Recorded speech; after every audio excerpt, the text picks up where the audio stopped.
नमस्कार दोस्तों, मैं हूं प्रकाश, independent business consultant, team Vivek Bindra, बड़ा बिजनेस.com। यस, आज के इस वीडियो में मैं लेकर आया हूं सेलिंग स्किल्स के बारे में। जी हाँ, हमारा जो है amazing product billionaires blueprint programme market में धूम मचा रहा है। तो मैं आज बताऊंगा कि क्या वो सेलिंग स्किल्स होनी चाहिए हर एक प्रॉस्पेक्ट को कन्वे करने के लिए हर आईवीसी के अंदर। तो वीडियो काफ़ी शानदार होने वाला है। ये पार्ट 1 है, पार्ट 2 इसके बाद बनेगा सेलिंग स्किल का। तो वीडियो को अंत तक जरूर देखिए। साथ ही साथ अगर आप लोगों ने अभी तक चैनल को सब्सक्राइब नहीं किया है तो फटाफट सब्सक्राइब कर लीजिए ताकि आपको ऐसा अमेजिंग वीडियो लगातार देखने को मिलता रहे। तो चलिए शुरू करते हैं आज का ये वीडियो बिना किसी देरी के। जी हाँ, देखिए ईसीपी का हमारा ये तीसरा एक्सक्लूसिव प्रोग्राम जिसको हमने नाम दिया है सेलिंग स्किल। जी हाँ, जहाँ पे आपको क्लैरिटी, कन्विक्शन और कॉन्फिडेंस देने का हम काम करते हैं। जी हाँ, अमेजिंग 30 डेज जहाँ पे आपको सब कुछ मिलने वाला है। हमने पहले ही आपको इसके बारे में बता चुके हैं। जी हाँ, सेलिंग स्किल आखिर क्यों है ज़रूरी सेलिंग स्किल, क्यों हम हमेशा बात करते हैं। देखिए, एक बहुत ही बेहतरीन कहानी है। जी हाँ, वो कहानी है थॉमस एडिशन और एडविन सी बार्नेस। मैं थोड़ा सा समय ज़्यादा लूँगा। इनका क्या है, थॉमस एडिशन आप जानते हैं कि बहुत सारे 100 से ज़्यादा आविष्कार किया और जो एक बल्ब के लिए सबसे ज़्यादा फेमस हुए। साथ ही एडविन सी बार्नेस एक ऐसे व्यक्ति थे जो थॉमस एडिशन के साथ पार्टनरशिप करना चाहते थे। हालांकि वो काफ़ी गरीब थे, काफ़ी उनके पास कुछ नहीं था, एक ट्रेन की टिकट के लिए पैसे नहीं थे, बहुत ही फटे, बहुत ही मतलब कम दर्जे के कपड़े पहनते थे। और वो एक दिन क्या हुआ कि ट्रेन में बैठे और पहुंच गए न्यू जर्सी और थॉमस एडिशन के पास पहुंच गए और उनसे बोले कि भाई मैं सर आपके साथ पार्टनरशिप करना चाहता हूं। और यह सुनकर कई लोगों ने उनका मजाक उड़ाया और वो हंसने लगे कि भाई इसकी हालत तो ऐसी है और ये एडिशन से आपके साथ पार्टनरशिप करना चाहता है। बट देखिए, उनकी टीम ने बोला देखिए ऐसा है कि हमारे पास तो ऐसा कोई काम है नहीं। हाँ, एक काम है, स्वीपर का काम है, अगर आप करना चाहो तो। एडविन सी बार्नेस ने बोला ठीक है, मैं करूँगा। और उन्होंने एज अ स्वीपर लगभग 2 साल उन्होंने अंडर थॉमस एडिशन के लिए काम किया। देखिए, कभी कभी क्या होता है कि उन्होंने ये सोचा कि अगर हम इनके अंडर में काम करेंगे तो बहुत सारी चीज़ें सीखने को मिलेंगी। वो एज अ स्वीपर वहाँ पे काम करने लगे।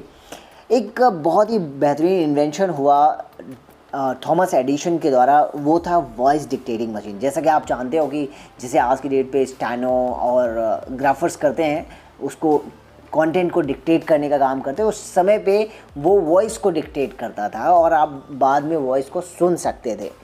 हालांकि आज के टाइम पे ये बहुत छोटा माना जाएगा, बट उस समय उन साल 1905 और 1907 की बात है जब ये इन्वेंशन हुआ था और ये काफ़ी अलग दर्जे का था। तो उस समय ये काफ़ी भारी भरकम था और इसको कोई ख़रीदने वाला नहीं था। एडविन सी बार्नेस ने बोला कि मैं इसे सेल करूंगा। देखिए, उनको सिर्फ एक ही चीज़ आती थी, क्या थी? Selling skill. उनको बेचना आता था भाई। और उन्होंने बताते हैं कि उस टाइम पे उन्होंने सैकड़ों मशीनें सेल करी और विदिन 2-3 साल के अंदर उन्होंने बहुत ही बेहतरीन एक कंपनी खड़ी करी जिसका नाम था बार्न्स एंड ब्रूस करके। आप सर्च कीजिएगा तो सोचिए, प्रोडक्ट कैसा भी हो, किसी का भी हो, अगर आपको सेलिंग आता है ना तो आप अपना खुद का कुछ भी कर सकते हो। यस, देखिए, गोल्डन स्टेटमेंट हमारा है कि प्रोडक्ट अच्छा है तो बिजनेस का सपना साकार है, पर लेकिन बिना सेल्स स्किल की सारी मेहनत बेकार है। तो बिल्कुल आपको आज यही सीखना है। प्रोडक्ट आपके पास है, बट अगर आपको बेचना नहीं आता, सेलिंग करना नहीं आता, तो सारी मेहनत वेस्ट है। सो आपके लिए सेलिंग स्किल सीखना क्यों ज़रूरी है, आज हम यही जानने वाले हैं कि आखिर सीखना क्यों ज़रूरी है। देखिए, 3 चीज़ें हैं। पहली चीज़ ये आपको हेल्प करता है आपके बिजनेस गोल्स को अचीव करने में। अब मैं आपको वो भी बताऊंगा कि कैसे करेगा। देखिए, कैसे करता है, आपको समझाता है कि कैसे आप अपनी रेवेन्यू को इंक्रीज़ कर सकते हैं। आपको रेवेन्यू इंक्रीज़ करने के दौरान क्या वो गैप्स हैं वो ढूंढने में मदद करता है। एंड सबसे बड़ी चीज़, जब आप गैप्स को ढूंढ लेते हैं तो क्या एक्शन प्लान होना चाहिए, इसको बनाने में मदद करता है। दूसरी सबसे बड़ी चीज़, आपको मार्केट में समझने में मदद करता है। कैसे? देखिए, मार्केट में क्या बिकता है, क्या नहीं बिकता है, क्या बिक सकता है, कस्टमर को क्या चाहिए, कस्टमर को कितना चाहिए, कस्टमर को कितने में चाहिए। देखिए ये सारी चीज़ आप समझ सकते हैं अगर आपको सेलिंग स्किल आती है। तीसरी सबसे इम्पोर्टेंट चीज़, आप अपनी सेल्स टीम को बना सकते हैं। अगर आपकी सेल्स टीम कमज़ोर है तो आप उसे ट्रेन कर सकते हैं। कैसे? देखिए सेल्स टीम की रिक्वायरमेंट क्यों है, सबसे पहले तो आपको यही समझना होगा। दूसरी, आपको कितने लोगों की ज़रूरत है। देखिए आप अगर सेल जानते हैं तो आपको आइडिया लग जाएगा कि आपको कितने लोगों की ज़रूरत है जिससे आपको काम बन जाएगा। आपको कौन से स्किल सेट के लोगों की ज़रूरत है। देखिए ये बहुत बेहद इंपॉर्टेंट है कि कौन सी स्किल सेट। देखिए अगर एक कमरे में, एक ऑफिस में आपको 4 लोगों की ज़रूरत है और चारों के पास एक ही स्किल सेट है तो आपके बाकी 3 बेकार हैं। आपको ये जानना और समझना होगा। आपको अपनी ROI, आपको अपना खर्चा निकाल के आपको अपना प्रॉफिट जानना आना चाहिए। आप कैसे जानेंगे? अगर आपको सेलिंग स्किल आती है। एंड सबसे बड़ी चीज़, अगर आपको सेलिंग स्किल आती है तो आपको कोई भी फूल नहीं बना सकता। देखिए मेरी सारी ये बातें आपको क्लैरिटी, कन्विक्शन और कॉन्फिडेंस देने के लिए होती हैं। गोल्डन स्टेटमेंट यही है एक बार फिर कि प्रोडक्ट अच्छा है तो बिजनेस का सपना साकार है, लेकिन बिना सेलिंग स्किल के सारी मेहनत बेकार है। तो आपको अपने सेलिंग स्किल्स पे काम करना बहुत ज़रूरी है। देखिए एक कस्टमर का ना जो फियर होता है वो 4 तरीके का फियर होता है और आप इसको बेसिकली पुअर अप्रोच के रूप में मान सकते हो। देखिए एक कस्टमर सोचता है कि भाई ये जो सेल्स पर्सन है ये अननोन है, उसको डर लगता है। दूसरा, डोमिनेटिंग सेल्स पर्सन्स होते हैं बहुत सारे लोग। तो देखिए कस्टमर बिल्कुल नहीं चाहता कि उसको बार बार कोई डोमिनेट करेगी, नहीं ले लीजिए ले लीजिए। तीसरा, सेल ऑफ रॉन्ग प्रोडक्ट। एक कस्टमर को लगता है कि कहीं ये सेल्स पर्सन मुझे गलत प्रोडक्ट तो नहीं चिपका रहा है। एंड द लास्ट जो सबसे बड़ा फियर होता है, सेलिंग एंड सेलिंग। जो जनरली लोग गलती करते हैं कि वो प्रोडक्ट को बेचने लगते हैं, बार बार सेलिंग सिर्फ उसी की बात करते हैं। सो फैक्ट ये है, मैं आपको बताना चाहूँगा कि ज़्यादातर जो कंसल्टेंट होते हैं गिव अप कर देते हैं अगर उसका कस्टमर सिर्फ 2 बार नो बोलता है। पर मैं आपको बता दूं एक बहुत बेहतरीन फैक्ट्स एनालिसिस के अनुसार एक कस्टमर सामान खरीदने से पहले, प्रोडक्ट को बाय करने से पहले 4 बार ना बोलता है। अब आपको मिनिमम मेरे हिसाब से तो 5 बार, 4 से 5 बार तो नो सुनने की आदत ज़रूर डालेनी चाहिए अगर आप अपनी सेल्स को बढ़ाना चाहते हैं, रेवेन्यू जनरेट करना चाहते हैं। देखिए गोल्डन स्टेटमेंट, मैं आपको बता दूं सेल्स तुक्के से नहीं तरीके से होता है और आपको वो तरीका सीखना है। अब मैं एक नॉर्मली सेल्स प्रोसेस की बात करूंगा जो बहुत बार हम लोग डिस्कस कर चुके हैं। जी हाँ, आप जहाँ पे फॉलोअप रेफरेंसेस की बात करते हैं, कहीं से आपको व्यक्ति का नंबर मिलता है, आप उसे अप्रोच करते हैं, उसके साथ रैपर एंड ट्रस्ट बिल्ड करते हैं, प्रोफाइलिंग करते हैं, नीड एनालिसिस करते हैं, उसको प्रोडक्ट प्रेजेंटेशन पिच करते हैं, ऑब्जेक्शंस को हैंडल करते हैं एंड फाइनली आप अपनी सेल्स को क्लोज करते हैं। देखिए अब आपको अप्रोच कैसे करना है जब भी आप किसी पर्सन के साथ अप्रोच करते हैं। तो देखिए अगर बदलनी है अपने ब्रांड के लिए कस्टमर की सोच तो ज़रूरी है सीखना कि कैसे करें कस्टमर को अप्रोच। गोल्डन स्टेटमेंट है भाई, आपको कस्टमर को अप्रोच करना आना चाहिए। अब देखिए कितने तरीके हो सकते हैं। देखिए 5 तरीके तो बेसिक मैं आपको बताता हूँ कि जैसे आप जिनसे आप अप्रोच कर सकते हैं। देखिए ईमेल के माध्यम से आप अप्रोच कर सकते हैं। आज व्हाट्सएप बहुत ही बेहतरीन प्लेटफॉर्म है। वेबिनार के लिए आप इनवाइट कर सकते हैं, फेस टू फेस मीटिंग कर सकते हैं या फिर आप उसे कॉल पर भी अप्रोच कर सकते हैं। देखिए C3 अप्रोच इनमें सबसे बहुत बेहतरीन है जिसको बोलते हैं क्लूज, कनेक्ट कीजिए और कॉमन, जो आप सबके साथ करते हैं। तो देखिए डीलिंग का जो लेवल है वो आपके फीलिंग का लेवल होता है। अगर आप चीज़ों को अच्छे से फील करेंगे तो आपका डील का लेवल होने का चांस भी उतना ही ज़्यादा बढ़ जाता है। अब मैंने बताया था 3 क्लूज के बारे में, 3 C's के अप्रोच के बारे में। देखिए सबसे पहले कनेक्ट। देखिए आपको अपनी जो वेव लेंथ है ना उसको मैच करना बहुत ज़रूरी है। अगर आप अपने कस्टमर के साथ अपनी वेव्स को मैच कर लेते हैं तो आपको बहुत आसान हो जाएगा डील करना। जी हाँ, दूसरा मैंने बोला कॉमन। आपको ढूंढना है आखिर आप दोनों जब बात कर रहे हैं तो वो क्या वो कॉमन चीज़ है, what is that connector detector जिससे वो कनेक्टर आपके साथ बार बार रिपीट बात करने की कोशिश करे, आपको समझने की कोशिश करे और आपसे डील क्लोज करने की बात करे। तीसरे क्लूज। देखिए कस्टमर सिग्नल देता है, हमेशा वर्बल या नॉन वर्बल आपको समझना है उन क्लूज़ को कि आखिर वो क्लूज़ कौन से हैं जिससे वो सेल आपकी क्लोज हो सकती है। एंड तीसरी अब सबसे बड़ी चीज़ मैं बात करूँगा प्रोफाइलिंग के बारे में। देखिए विवेक सर हमेशा कहते हैं कि जो 90% जो कस्टमर होता है वो ट्रस्ट लेता है एंड 10% प्रैक्टिस। बस अगर आप ये सीख जाते हैं तो आपको सेल्स क्लोज करने से कोई नहीं रोक सकता। अब प्रोफाइलिंग क्यों, आखिर हम करना क्या चाहते हैं प्रोफाइलिंग करके? सिंपल, जान ना पहचान चले आए बेचने सामान। तो अगर आप जान पहचान नहीं करेंगे तो कोई आपसे सामान नहीं खरीदेगा। अब बात कर लेते हैं कि जो कस्टमर होते हैं वो कितने प्रकार के होते हैं। देखिए कस्टमर एक नया कस्टमर हो सकता है, एक हो सकता है पोटेंशियल कस्टमर, एक इम्पल्स कस्टमर होता है, एक डिस्काउंट जो मांगता रहता है, एक एंग्री कस्टमर जो आपसे बात ही नहीं करेगा, और एक बहुत ही लॉयल कस्टमर होगा जो आपसे ही बात करके सामान लेने की बात करता है। देखिए अब हम चौथे में नीड एनालिसिस करते हैं। देखिए सेल्समैन आया प्रोडक्ट लाया, कंसल्टेंट आया सल्यूशन लाया। जी हाँ, अगर आप एक कंसल्टेंट हैं तो प्रोडक्ट मत बेचिए, आपको सल्यूशन बेचना है। जी हाँ, अभी कहाँ हो, जाना कहाँ है, कैसे जाओगे, यही तो सवाल करना है आपको अपने कस्टमर से। जी हाँ, फॉर एग्जाम्पल आप इस रोड में जाना पसंद करोगे या इस रोड में?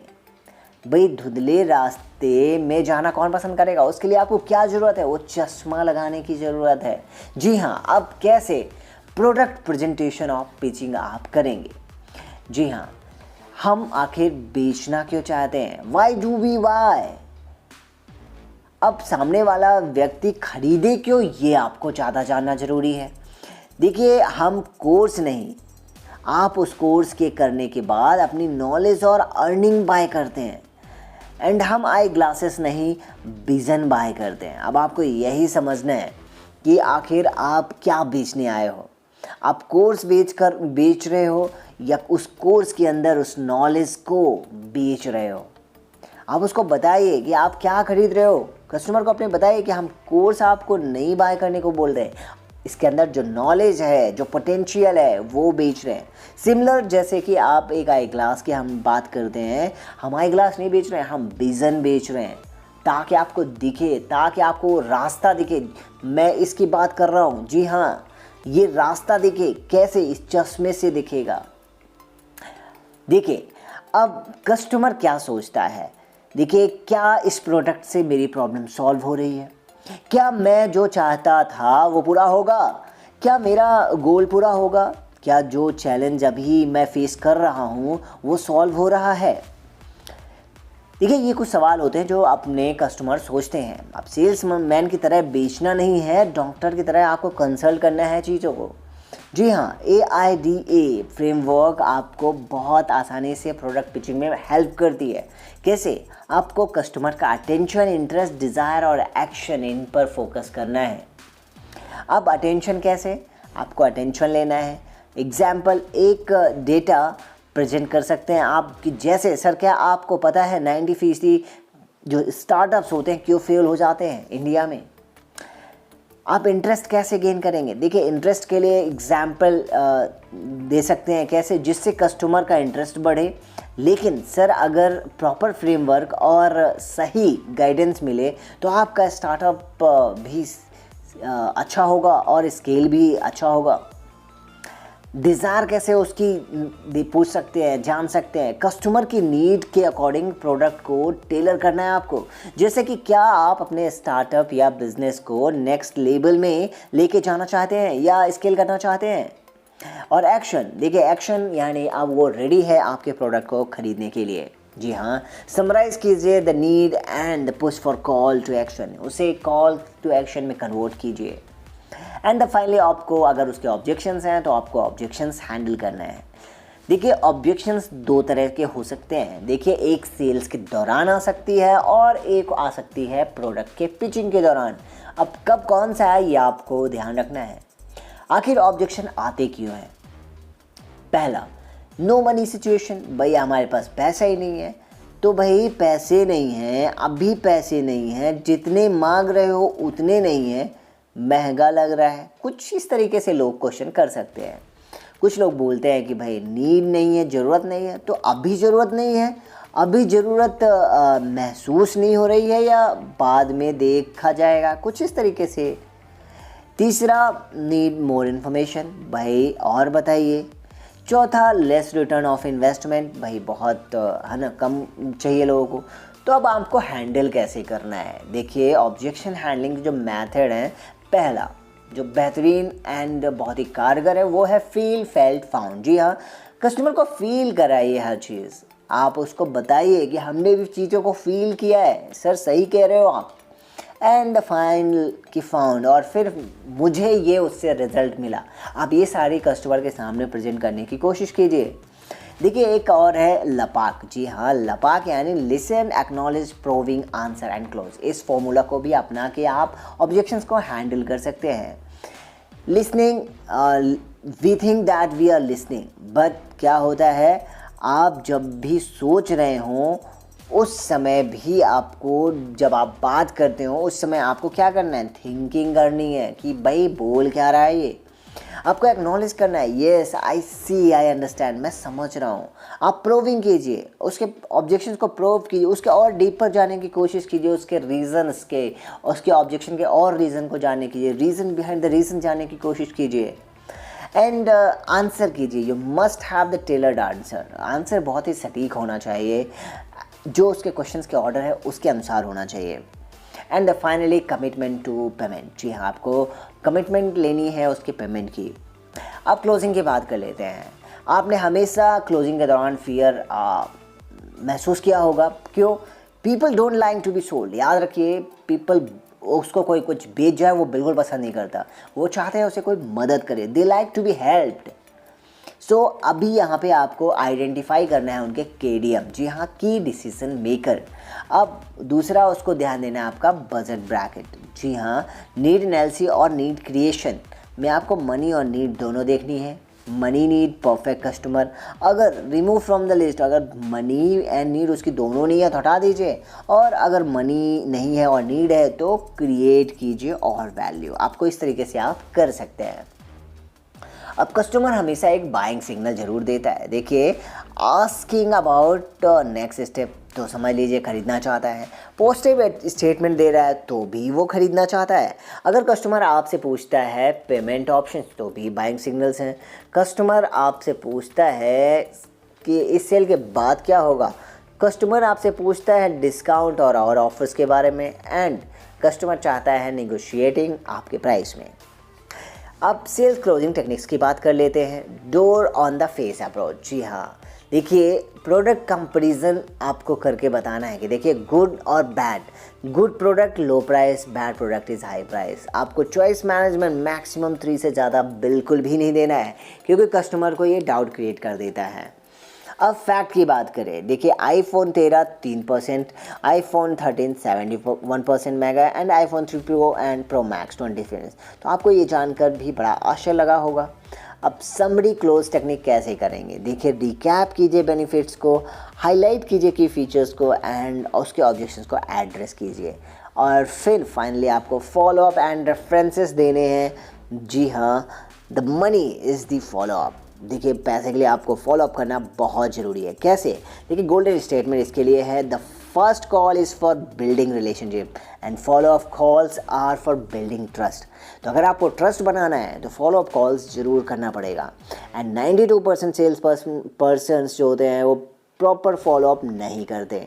यही रीज़न है कि 80% जो customer why when they see product 6 to 10 times. जी हाँ, 6 से 10 बार इंक्वायरी करते हैं तब जाके खरीदते हैं। और 20% ही होते हैं केवल जो सेल्स प्रोफेशनल्स होते हैं जो फॉलो अप करते हैं 6 से 10, और उन्हीं की सिर्फ 95% कस्टमर से if they were not pressurised to buy. देखिए, अगर आप उन्हें प्रेशराइज नहीं करते हैं तो सभी हाँ बोलते हैं, तो आपको भी यही करना है। अब 4 फेज अप्रोच की बात कर लेते हैं। जी हाँ, मैंने पहले ही बताया था, आपको मैसेज करना है, पैट्राइज करना है, चेक करना है एंड बिल्ड करना है। इस तरीके से आप चीज़ों को बहुत आसानी से फॉलो अप कर पाएंगे। आज का वीडियो काफ़ी लंबा हो चुका है, मुझे उम्मीद है फिर भी आपको काफ़ी हेल्प करने वाला है। सो प्लीज़ इसको एक दो बार रिपीट करके देखिएगा। आप लोगों का वीडियो के अंत तक देखने के लिए, मेरे साथ यहाँ तक जुड़े रहने के लिए हृदय की गहराई से बहुत बहुत धन्यवाद।